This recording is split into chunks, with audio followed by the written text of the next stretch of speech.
Halo teman-teman, perkenalkan nama saya Roselia Serian dengan NIM 192314032. Hari ini saya akan menjelaskan terkait dengan sistem pengolahan data menggunakan aplikasi eViews.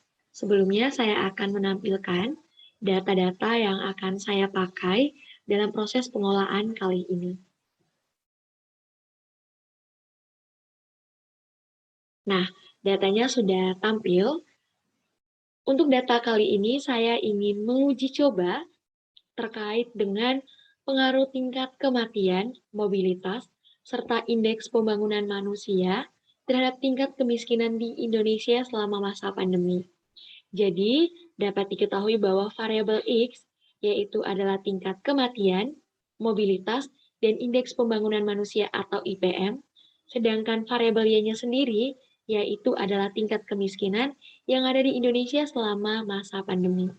Jadi data yang saya ambil itu adalah data pada tahun 2020, maka masuk dalam kategori data dengan jenis cross-section. Nah, sebelumnya kita akan melakukan pengolahan data dengan menggunakan aplikasi eViews, maka ada beberapa langkah yang perlu kita lewati. Yang pertama, itu kita harus melakukan pengujian terhadap uji asumsi klasik. Yang pertama terkait dengan uji normalitas.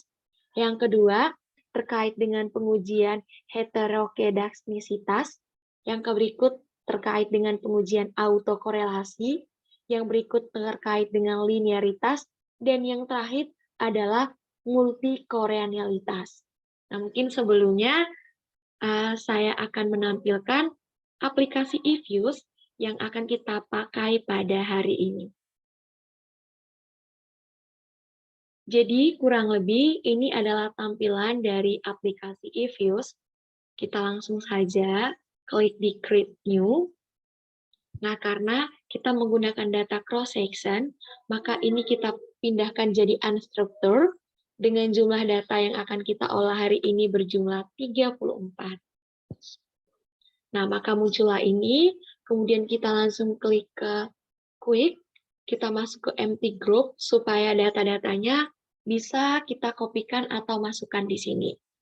Jadi data yang saya tampilkan sebelumnya tadi, saya kopikan terlebih dahulu, kemudian akan saya pastikan kepada aplikasi eViews. Oke, jadi ini datanya. Oke, semua datanya sudah tercover.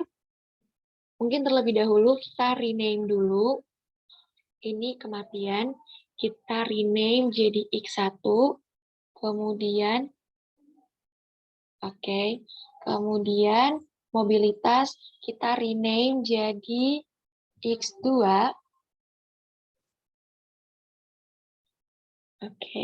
yes.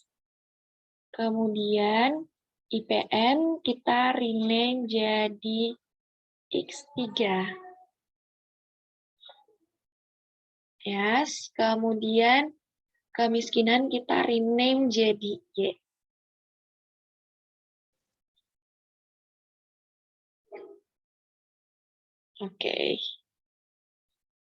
Setelah semuanya sudah di-rename, kita klik option quick.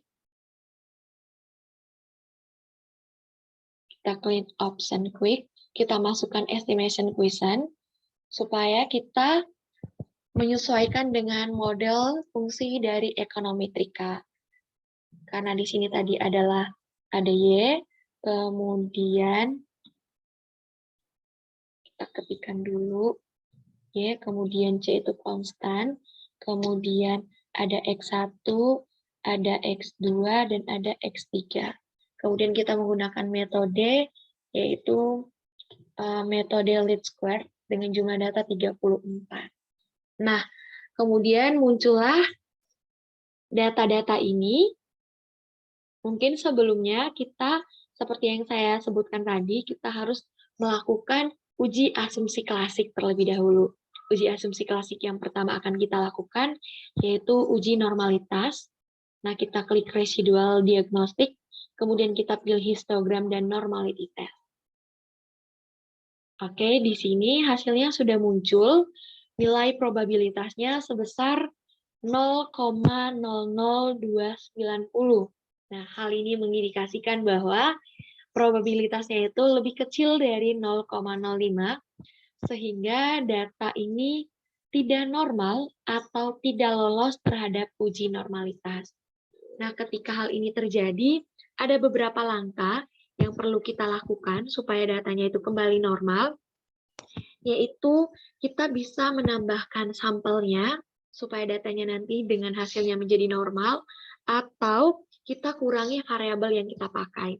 Tapi dalam penelitian kali ini, kita asumsikan saja bahwa data ini sudah lolos terhadap uji normalitas test. Kemudian selanjutnya kita menguji tahap kedua, yaitu kita akan menguji dari heterogeneity test-nya. Oke, kita klik OK. Nah, sehingga muncullah hasil dari pengujian heterogeneity test. Maaf, namanya cukup sulit, jadi mungkin agak belibet ketika menyebutkan ini. Nah, jadi di sini ditampilkan. Nah, kita bisa melihat nilai pada R-squared. Di sini pada chi-squared 3 ditunjukkan bahwa nilainya itu sebesar 0,0671. Nah, ini mengindikasikan bahwa nilainya lebih besar dari 0,05 karena nilainya itu sebesar 0,071, sehingga data ini lolos terhadap pengujian dari heterogenesitas tes. Nah, kemudian selanjutnya kita berpindah pada pengujian selanjutnya, yaitu kita klik lagi di Residual Diagnostics Test. Kemudian kita akan melakukan pengujian terhadap linearitas.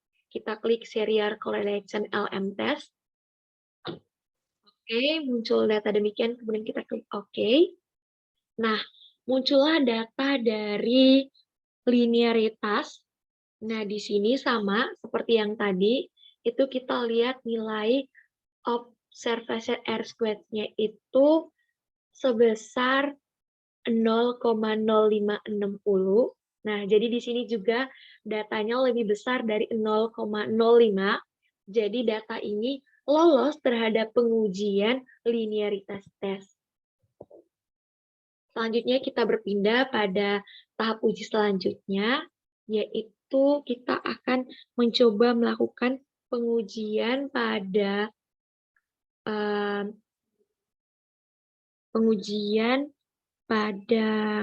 autokorelitas.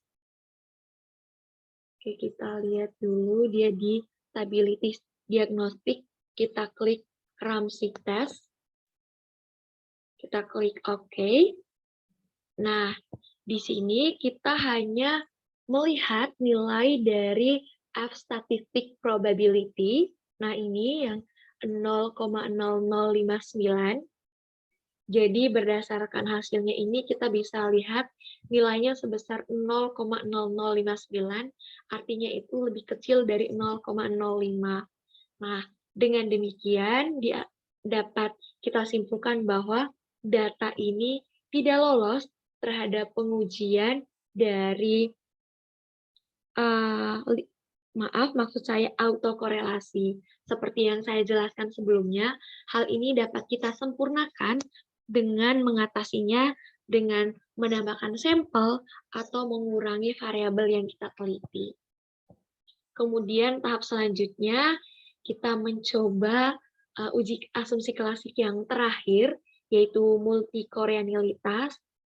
Kita klik di koefisien diagnostik, kemudian ada variance inversion factor. Nah, di sini dapat dilihat nilai dari counter VIV-nya itu semuanya itu lebih besar dari 0,7.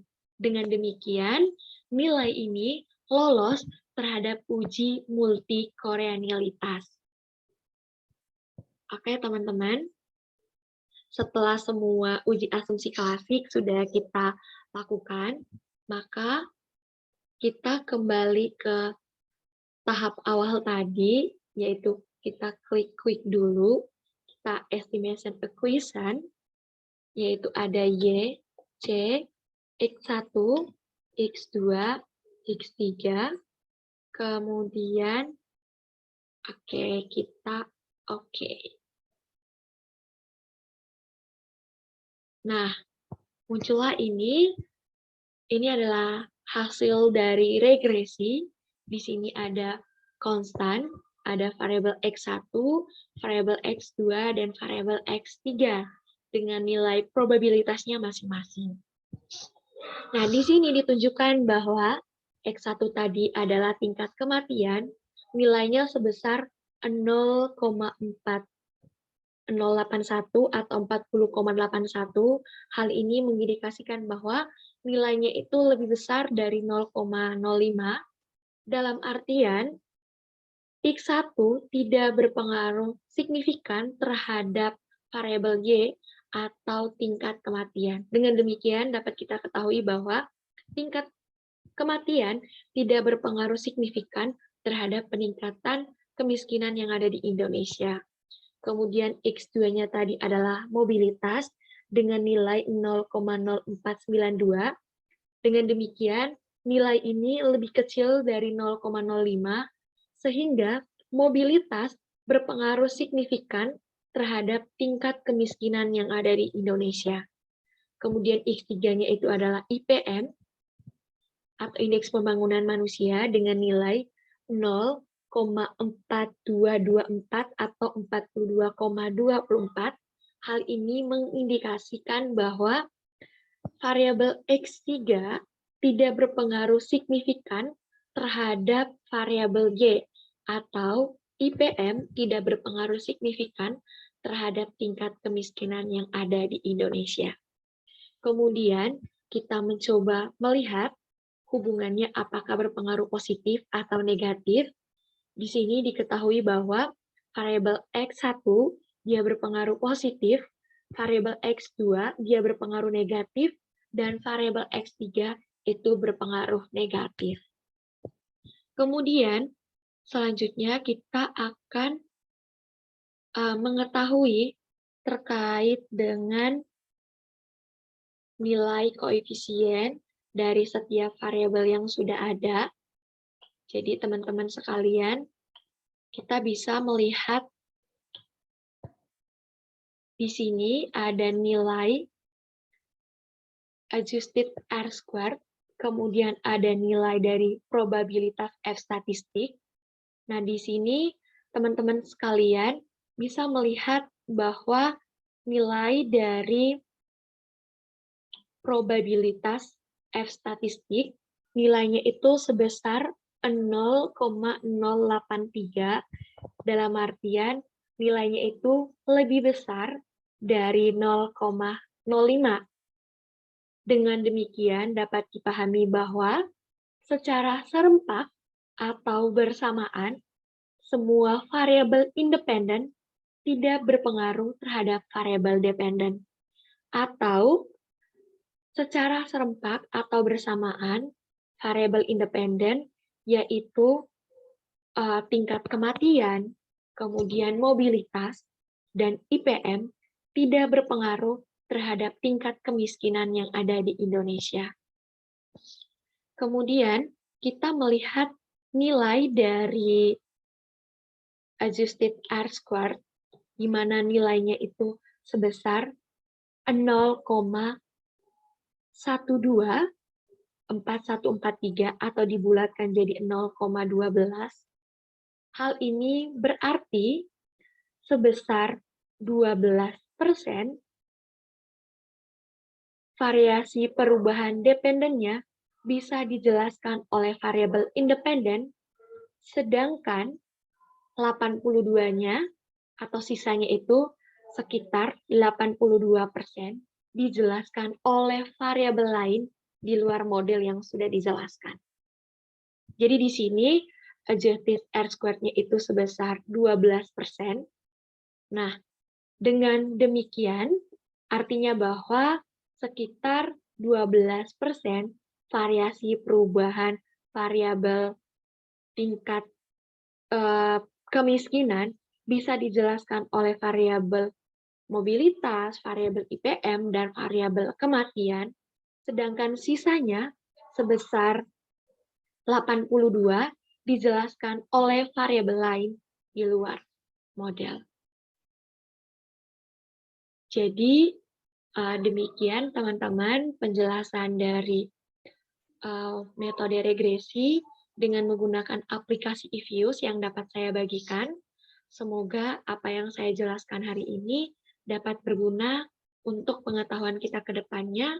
Sekian, mohon maaf bila ada kesalahan dan kekurangan. Terima kasih.